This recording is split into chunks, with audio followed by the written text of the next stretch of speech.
कसे आहात? मस्त ना, असायलाच पाहिजे. नाना नानी गावरान किचन बघायलाच पाहिजे.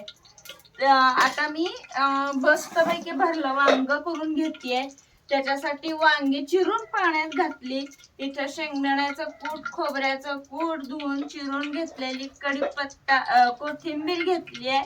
आणि आता मी ह्याच्यामध्ये मसाले घालते. थोडेसे जिरे, हळद, लाल तिखट आणि इकडे आहे आपलं नेहमीच काळा मसाला, थोडासा हिंग,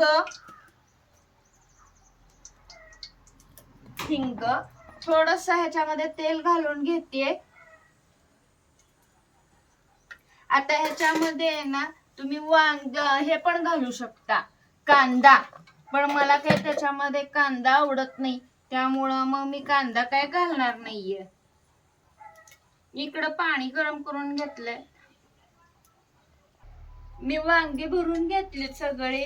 फोडणीमध्ये तेल गरम करून घेतलंय. थोडासा ताजा कढीपत्ता घालतीये आणि ही आता छान भरून घेतलेली वांगी सगळी घालतीये याच्यामध्ये.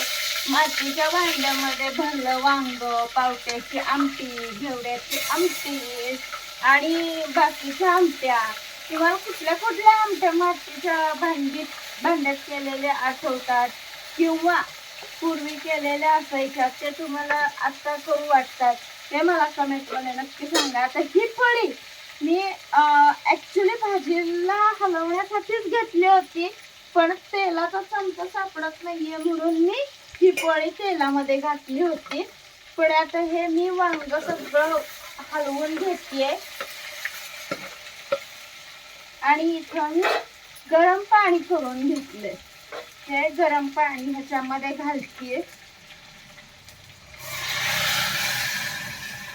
आता आपल्या मातीच्या भांड्यामध्ये काय माहितीये का, भाजी लवकर शिजते, रुचकर लागते, त्यामुळं मातीच्या भांड्यातला स्वयंपाक छान लागतो.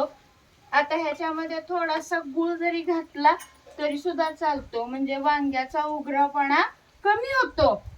आता मी ह्याच्यामध्ये मीठ घातलेलं नाहीये पूर्ण व्हिडिओ मध्ये, पण मी मीठ लावलं होतं आणि ते माझ्याकडून जास्त झालं होतं, त्यामुळं मला वाटतंय की वांग्याच्या भाजीला मिठाची माझ्या गरज नाहीये. आणि इकडं वांग्याची भाजी होईपर्यंत मी इकडं पोळी लाटण्यासाठी कणिक तिंबून घेतेय.